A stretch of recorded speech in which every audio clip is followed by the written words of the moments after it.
Laki-laki ini minta petunjuk kepada Nabi, minta amalan kepada Nabi supaya dapat yang bermanfaat, baik masalah agama atau dunia, dan yang mendekatkan diri kepada Allah.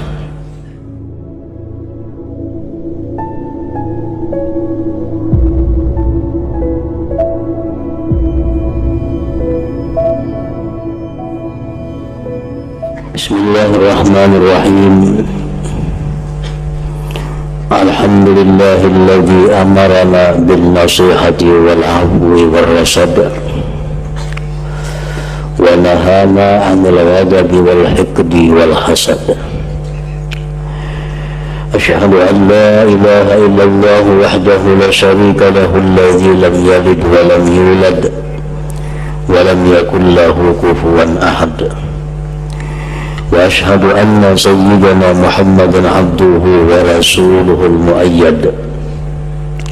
اللهم صل وسلم وبارك على سيدنا وحبيبنا محمد وعلى آله وأصحابه وذرياته وأتباعه بلا حصر ولا عد. أما بعد. Yang kita hormati dan kita cintai para habaib dan para alim ulama, para muhibbin, hadirin hadirat rahimakumullah. Pertama-tama kita memanjatkan puji syukur kehadirat Allah Subhanahu wa taala yang telah memberikan kita taufik dan hidayah serta inayah sehingga kita pada malam ini dapat kembali berkumpul bersama-sama di majelis yang penuh berkah ini. Dan kita berdoa memohon kepada Allah agar apa yang kita baca, kita amalkan di majlis ini diterima oleh Allah Subhanahu wa taala, dan ilmu-ilmu yang kita terima ilmu yang bermanfaat dunia dan akhirat. Kemudian salawat dan salam kita haturkan kepada junjungan kita Nabi besar Muhammad sallallahu alaihi wasallam, dan juga kepada seluruh keluarga, para sahabat, zuriat dan pengikut beliau. Para muhibbin rahimakumullah, hadis yang ke-16 dari 40 hadis. An Abi Hurairah radhiyallahu ta'ala anhu anna rajulan qala lin-nabi sallallahu alaihi wasallam awsini qala la taghdab taraddada mirara qala la taghdab rawahul Bukhari. Dari Abu Hurairah radhiyallahu anhu bahwa seorang laki-laki berkata kepada Rasulullah sallallahu alaihi wasallam, "Ausini," artinya dullani ala ma yanfa'uni dunya wa ukhra wa yuqarribuni ila Allah. Wahai Rasul, tunjukkan kepadaku yang memberi manfaat kepadaku dunia dan agama dan mendekatkan aku kepada Allah.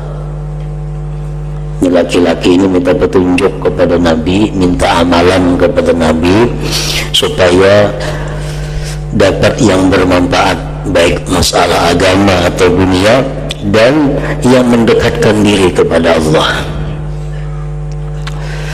Qala, Rasulullah menjawab, la taghdab, kamu jangan marah.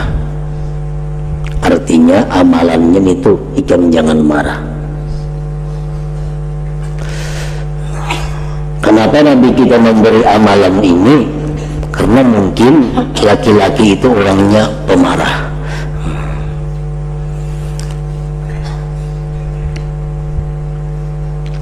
Taraddada mirara, mengulang-ulang si laki-laki itu beberapa kali. Artinya, wahai Rasulullah, minta lagi amalan, minta lagi petunjuk yang berguna bagi ulun dan mendekatkan diri kepada Allah. Ujar Nabi, la taghdab, ikam jangan marah. Minta lagi amalan kepada Nabi, itu pulang amalannya, la takzab, ikam jangan marah. Rawahul Bukhari, ini hadis riwayat Imam Bukhari. Para muhibbin rahimakumullah, al-ghadab, marah. Para ulama mengartikan marah itu adalah thawranu damil qalbi wa walayanu inda tawajjuhi makruh li iradatil intiqam. Marah itu artinya adalah mendidihnya darah di dalam hati karena datangnya hal-hal yang tidak disukai, dan ada kehendak untuk melampiaskan kemarahan itu. Nah, li'iradatil intiqam. Jadi marah itu adalah darah mengguak di dalam hati kita karena kedatangan sesuatu yang kada sesuai lawan kita, lalu kita hendak mengungkapkan apa yang kekecewaan itu. Nah, itu disebut di dalam agama kita ngarannya adalah ghadab, marah.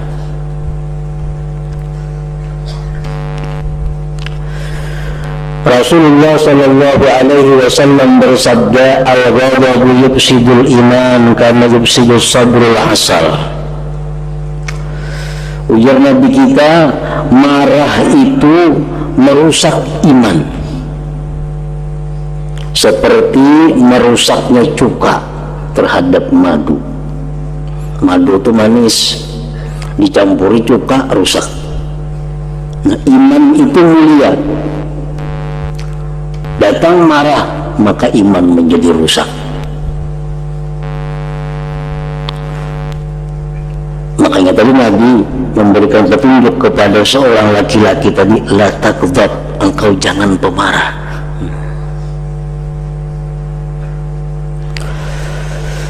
Rasulullah sallallahu alaihi wasallam bersabda lagi, ma ghadiba ahadun illa ashfa ala jahannam.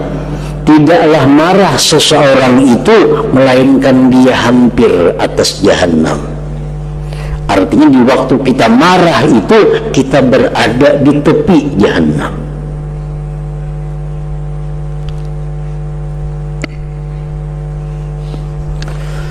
Al-Imam Ja'far ibn Imam Muhammad Al-Baqir radhiyallahu anhu berkata, al-ghadab miftahu kulli syarr, marah itu adalah kunci segala kejahatan.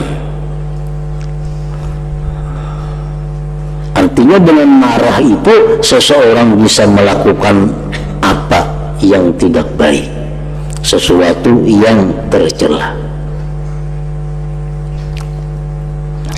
Nah, para muhibbin rahimakumullah, Imam Al-Ghazali rahimahullah mengatakan bahwa marah itu berpengaruh kepada seluruh tubuh kita. Berpengaruh marah itu kepada zahir dan batin tubuh kita. Pengaruh marah pada zahir apa? Taghayyurul laun, berubah warna. Orang tuh marah, awaknya putih, abang, awaknya hirang, marah, kelihatan lagi abangnya, berubah warnanya.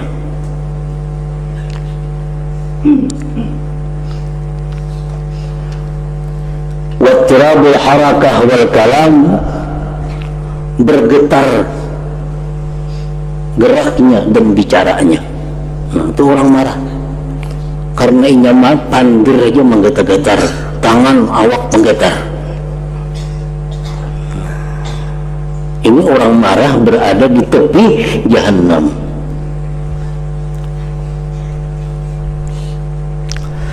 Kemudian lagi pengaruh marah itu ada pada lisan, pada mulut. maka akibat marah mulut ini mencaci maki. Asyatmu walaupun supil kalam, kasar bicaranya. Asalnya adalah marah. Karena ia marah, lalu mencaci maki orang yang dimarahinya dan kata-katanya kasar. Marah juga berpengaruh kepada anggota tubuh lainnya. Akibatnya apa? Ad-darbu, orang marah ini bisa memukul. Wal jarhu, melukai. Wal qatlu, membunuh. Indat tamakun, jikalau dia bisa atau berani. Ini punya keberanian, lalu marah kepada seseorang, bisa ditampilinya, bisa dicucuknya, bahkan bisa dibunuhnya. Wa illa, jikalau dia tidak berani, nang dimarahi ini atasannya, nang dimarahi orang nang diseganinya, pamazzaqa saub, maka mungkin ini bisa merubik pakaiannya seorang, bisa menimbai piring, memecah cangkir, bisa apa gawiannya. Anak mengampar ketika ada wani, piringnya ditimbal, melampiaskan kemarahannya. Nah, itu pengaruh marah pada anggota tubuh. Dan marah juga berpengaruh fil qalbi, pada hati. Pengaruhnya apa? Al-hikdu, dendam. Nah, al-hasad, dengki. Wa idmari su', menyimpan yang buruk. Wa syamatah, gembira kalau orang yang dimarahinya itu kena musibah. Semuaan itu adalah sifat-sifat yang tercela. Nah, makanya tadi Imam Ja'far Shadiq mengatakan al-ghadab miftahu kulli syarr, marah itu adalah merupakan kunci segala kejahatan. Bila sudah kita dikuasai oleh marah kita, maka rusaklah sudah iman kita, seperti merusaknya cuka terhadap madu yang manis. Para muhibbin rahimakumullah, fardu ain hukumnya setiap orang yang beriman, baik laki-laki atau perempuan, untuk mengobati penyakit marah ini. Fardu ain. Artinya kalau dia marah, nah kayak apa obatnya? Karena marah ini pasti datang kepada kita, karena bawaannya ada dalam diri kita. Kadang-kadang muncul marah ini, bagaimana kita cara mengendalikannya. Nah, mempelajari itu adalah fardu ain. Kenapa sebutnya fardu ain? Karena kalau dibiarkan marah itu berakibat membawa kepada macam-macam maksiat yang timbul. Nah, para ulama menjelaskan bahwa untuk mengendalikan marah itu ada 6 perkara yang sifatnya ilmu, ada 3 perkara yang sifatnya amal perbuatan. Jumlahnya 9. Kalau itu tuh timbul dalam hati ini sarik. Nah, sarik dalam hati. Amun masih di hati aja, masih kada apa-apa. Kada dilampiasakan, baik mulut, baik kata-kata, tangan, kaki atau seumurnya. Namun di hatinya aja menggurak, ditahaninya, itu pahalanya besar, menahan marah. Nah, jadi apabila kita kedatangan hal-hal yang tidak kita senangi timbul dalam hati kita, gejolak, hendak sarik. Bila kita kerusakan, nah, memamai jadinya. Memamai.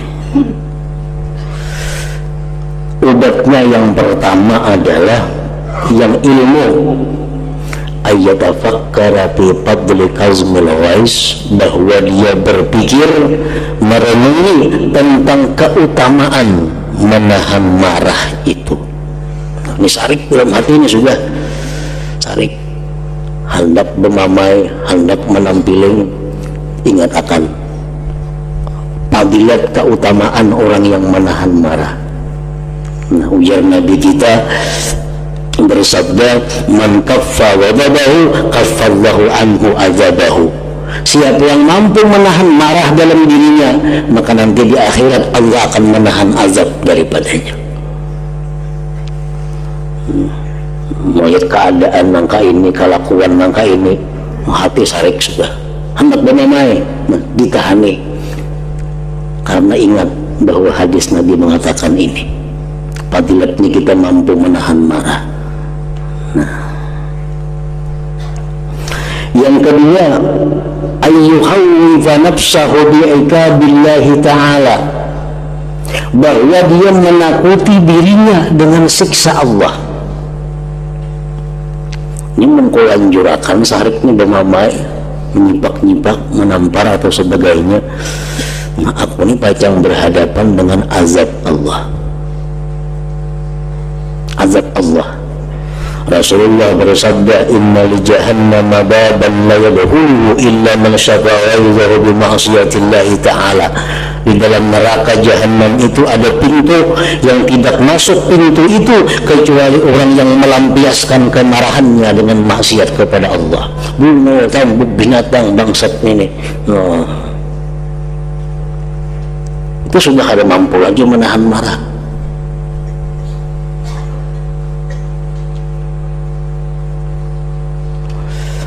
Yang ketiga, ayyuhadzira nafsahu akibatal adawah wal intiqam, bahwa dia menakuti dirinya akibat permusuhan.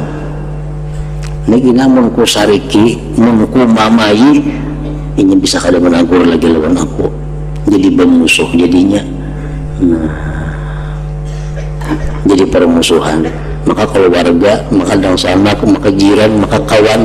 Nah, lalu kita kawa menahan marah itu. Yang keempat, ayyatafakkara fi qubhi suratihi 'inda al-ghadab, bahwa dia merenungkan jahat rupanya ketika marah. Mun aku ini marah, jahat dengan rupa aku ini. Rupa sudah jahat dulu, marah pulang bertambah lagi. Artinya orang yang bungas itu bila sarik, kada bungas lagi. Apalagi kada bungas dulu, penyarikan pulang makin jaya lagi. Nah, ayyatafakkara fi qubhi suratihi 'inda al-ghadab, bahwa dia berpikir pada jahat rupanya ketika marah itu. Karena orang marah itu dalamnya adalah syaitan. Syaitan baiklah rupa. Nah, syaitan pun beritahu dan orang marah itu sudah parak jadi syaitan. Yang kelima, ayyatafakkara fis sababil ladzi yad'uhu ilal intiqam, dia berpikir kenapa sebabnya ingin hendak membalas. Kenapa kada mempan nasihat-nasihat Al-Quran, nasihat hadis yang mengatakan menahan marah itu baik, memaafkan itu bagus. Kenapa kada mempan nih? Asa hendak terus melawan kemarahan. Nah, pikirkan penyebabnya apa? Mungkin karena keras hati. Orang keras hati kada mempan dinasihati. Jangankan kuitan, Allah Ta'ala menasihati kada mempan. Al-Quran nah madakan jangan ini kada baik tatapnya. Bila sudah orang kada masih dalam Quran, yang lain kada kau diharapkan lagi. Yang keenam, innal ladzi waqa qada'un wa qadar minallahi sabaqa, bahwa yang terjadi ini adalah merupakan takdir dan ketentuan Allah. Apa kita bersari-sarik? Sudah terjadi. Bersari-sarik ini sudah ketentuan Allah. Berarti kita marah kepada Allah selaku yang menentukan dan menakdirkan itu. Nah, 6 perkara itu obat untuk menahan marah. Obatnya ini adalah secara ilmu, pengetahuan kita. Para muhibbin rahimakumullah. Kemudian lagi ada 3 obat menahan marah yang sifatnya adalah perbuatan, praktik atau amalan. Begitu kita marah dengan seseorang, di samping kita mengamalkan yang salah satu di antara 6 tadi, ditambah lagi ujar Nabi kita baca a'udzubillahi minasyaitonirrajim. Begitu kita marah, hendak dimamai, baca a'udzubillah. A'udzubillahi berapa kali pesarah sebanyak-banyaknya a'udzubillahi minasyaitonirrajim, a'udzubillahi minasyaitonirrajim. Yang kedua, obatnya adalah kalau kita marah itu waktu berdiri, bawa berduduk. Jangan dibawa berlinjang, dibangun. Kalau marah berdiri, bawa berduduk. Berduduk masih marah, bawa berubah. Karena makin dekat dengan tanah, makin menurun kemarahan itu. Karena asal kita daripada tanah. Nah, kemudian obat praktik yang ketiga adalah kalau kita masih marah, kita disuruh berwudu. Wudu, karena marah daripada syaitan daripada api, lawannya adalah air. Wudu. Berwudu masih jauh marah, bercampur ke sumur, mandi bil ma'il barid, dengan air yang dingin. Niscaya marah itu akan terkendali. Ini ajaran Nabi kita Shallallahu Alaihi Wasallam demikian untuk mengendalikan marah. Karena kalau sudah kita marah, banyak hal-hal penyesalan akan kita dapat di belakang hari. Para muhibbin rahimakumullah, maka tadi Rasulullah 3 kali berulang-ulang kepada laki-laki tadi untuk minta amalan lain. Adakah? Ya Nabi, la taghdab, kamu jangan marah. Ikan jangan marah, ikan jangan marah. Karena sekali marah sangat banyak menarik berbagai macam bentuk maksiat, dendam, dengki, apalagi suka kalau ingin dapat musibah dan sebagainya.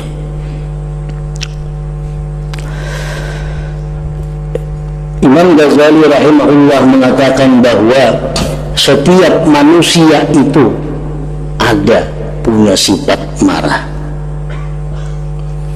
Siapapun manusia itu ada punya sifat marah.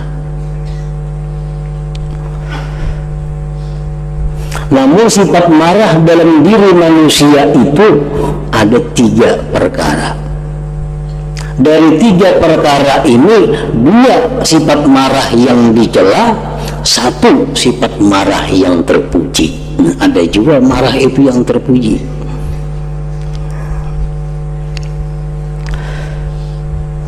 Pertama, manusia itu ada marahnya itu bersifat tafrid. Marah yang bersifat tafrid ini adalah orang-orang yang marahnya itu sangat lemah. Sangat lemah marahnya, hampir-hampir tidak punya marah. Ini tercela, sangat tercela. Orangnya kada punya sifat marah.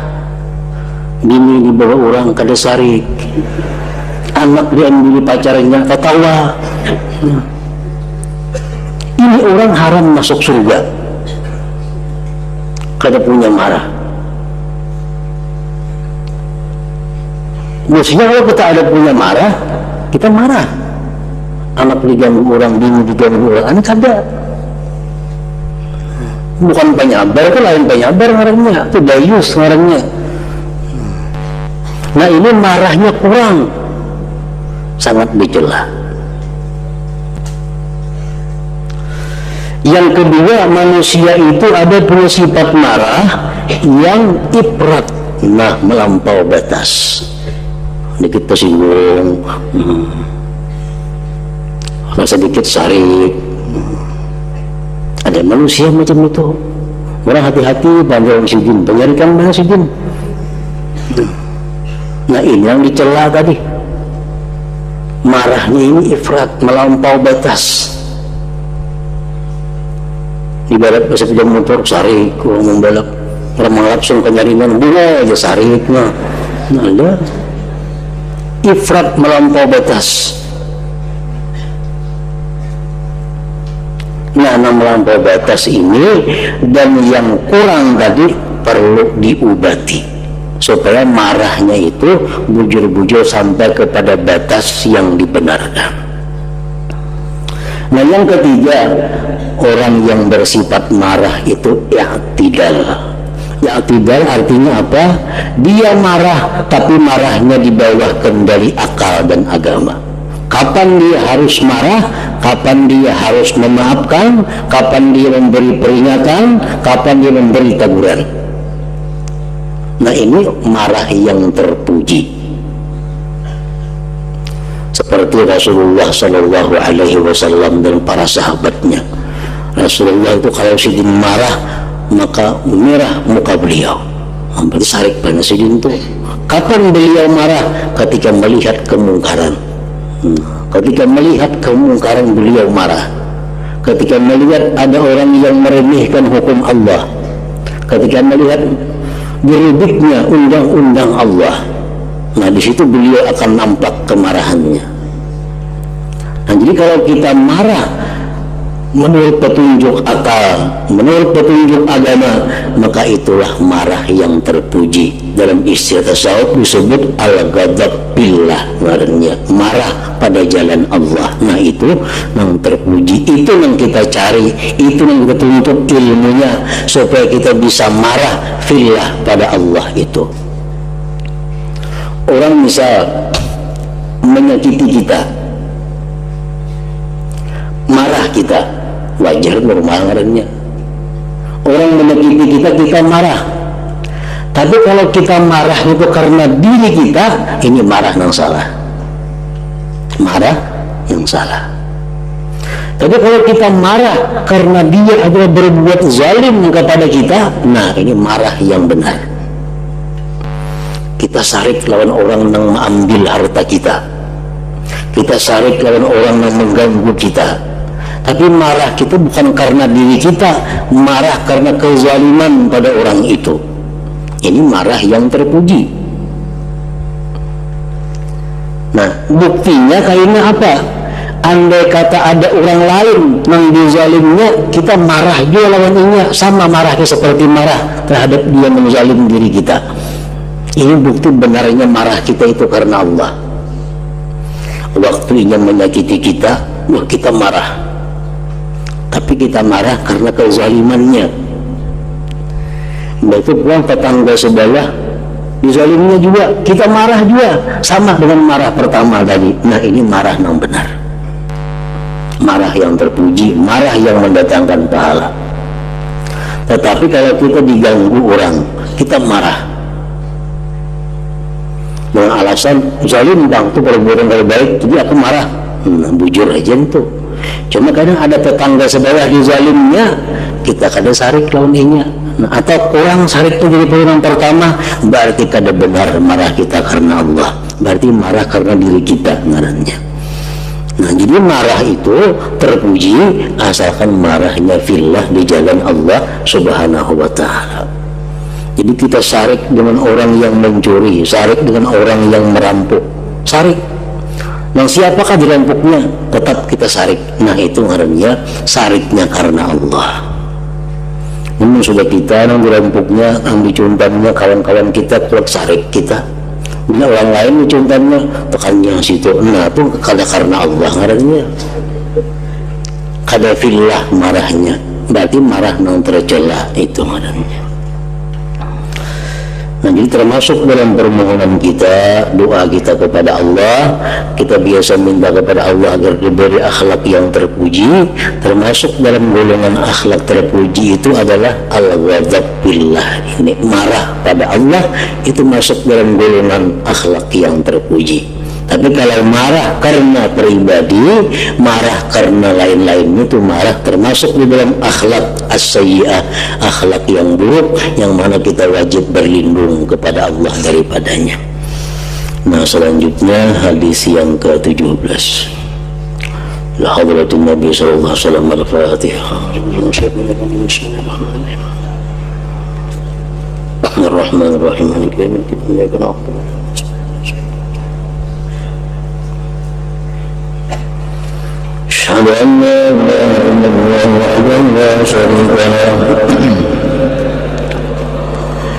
وأشهد أن سيدنا محمدا عبده ورسوله لا إله إلا الله نستغفر الله لا إله إلا الله نستغفر الله لا إله إلا الله نستغفر الله لا إله إلا الله ونتوب إلى الله لا إله إلا الله محمد رسول الله صلى الله عليه وسلم يا أيها الرجل منه شفاعة صلوا عليه وسلموا تسليما.